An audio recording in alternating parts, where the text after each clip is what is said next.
तो आजकल एक और फैशन चल पड़ा है, माज़रत के साथ इसको क्या बोलना चाहिए, क्या नाम देना चाहिए, मेरे पास तो अल्फाज नहीं है, आप कोई अच्छे अल्फाज इसके लिए इस्तेमाल कर लीजिएगा। ख़ास तौर पे ये डिस्टेंस के ऊपर जो है कि हस्बैंड वाइफ शादी हो गई, अब जो हस्बैंड है वो किसी बड़े शहर में या मुल्क से बाहर नौकरी के सिलसिले में या कारोबार के सिलसिले में आया हुआ है। अब जो बेगम है वो ज़ाहिर है पीछे घर में है, गांव देहात में है। अब उन्होंने वो जो शादी हुई है वो हुई है पेरेंट्स की मर्ज़ी से। अब दूसरी शादी वो जहाँ पे रह रहा है, वो लाहौर हो सकता है, इस्लामाबाद हो सकता है, कराची हो सकता है, दुबई हो सकता है, कहीं पे भी हो सकता है। अब दूसरी शादी उसने यहाँ पे की है। अब इस शादी का कानूनी तौर पे किसी को नहीं पता, कहीं रजिस्टर्ड नहीं है, किसी यार दोस्त को नहीं पता, किसी रिश्तेदार को नहीं पता, सिर्फ और सिर्फ 3 जो लोग गए हैं गवाही दी और इस्लामी तरीके से शादी होगी।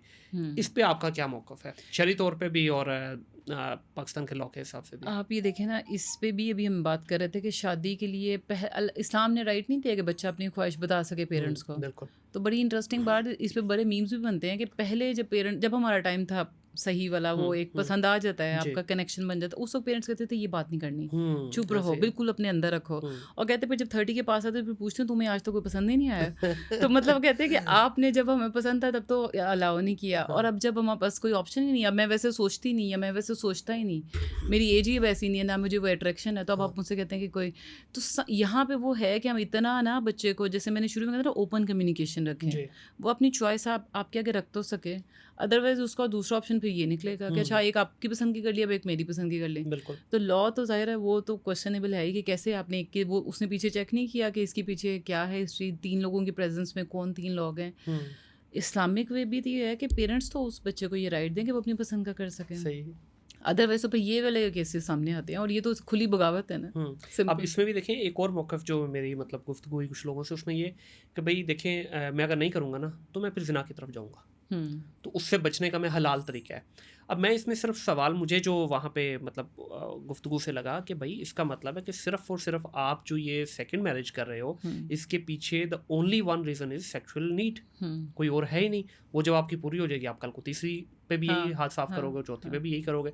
तो इस पॉइंट ऑफ व्यू से क्या ये एक सही डायरेक्शन है कि इसको सिर्फ एक इस्लामी नाम दे देना, जी मैंने हलाल कर लिया इसको?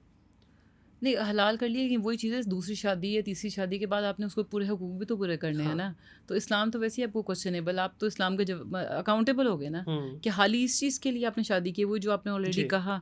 जबकि इसमें होता है कि जो सेकंड मैरिजेस बड़ा अपने घर में खुश भी हैं ना, तो कहते हैं कि सेकंड, रिसर्च में था कि सेकंड मैरिजेस लोग सेक्सुअल नीड्स के लिए ज़्यादातर नहीं करते, वो दोस्त ढूंढ रहे होते हैं जो कहीं बीवी में मिसिंग है, या वो दोस्त ढूंढ रहे होते हैं जो हस्बैंड में मिसिंग है।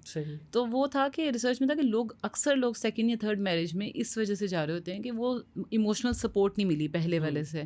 बाकी ये वाली नीड्स ये तो वैसे ही है कि इसका तो फिर कोई एंड नहीं है। बिल्कुल ऐसे ही आप किसी को अगर ये, अब उस लड़की को सोचना है जो इसका शिकार हो रही है। लड़की भी देखिए वो भी कॉन्ट्रैक्ट कर रही है ना, ठीक है।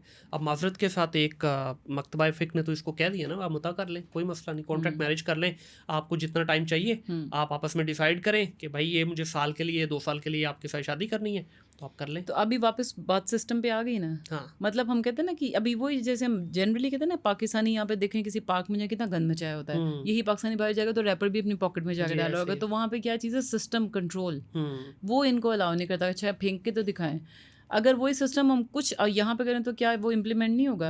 हमारे वो क्लमजी सिस्टम है। यहाँ पे भी हमें सीट बेल्ट के ऊपर फाइन हो जाता है, हेलमेट ना पहनने पे पेट्रोल नहीं मिलता, ये सिस्टम बनाने आते हैं। तो ये क्या सिस्टम है? इस्लाम आपको इसकी इजाज़त देता है कि किसी की लाइफ 1 साल आप यूज़ करें और दूसरे साल उसको छोड़ दें।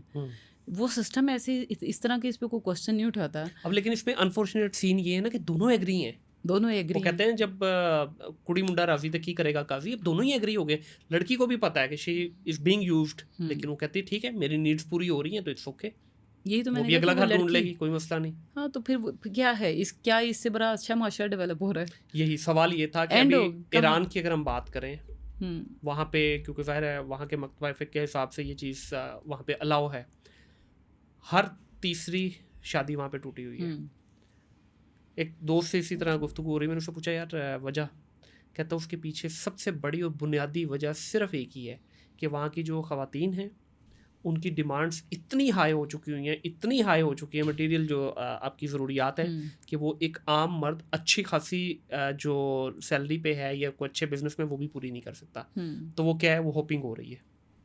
तो कॉन्ट्रैक्ट मैरिज होता है, 4-6 महीने एक के साथ रहे, वहाँ से आपकी नीड्स पूरी हुई, अगली जगह चले गए, वहाँ से नीड्स पूरी हुई, अगली जगह चले गए। तलाक की रेशो इतनी हाई है ईरान के अंदर, आप सोच नहीं सकते।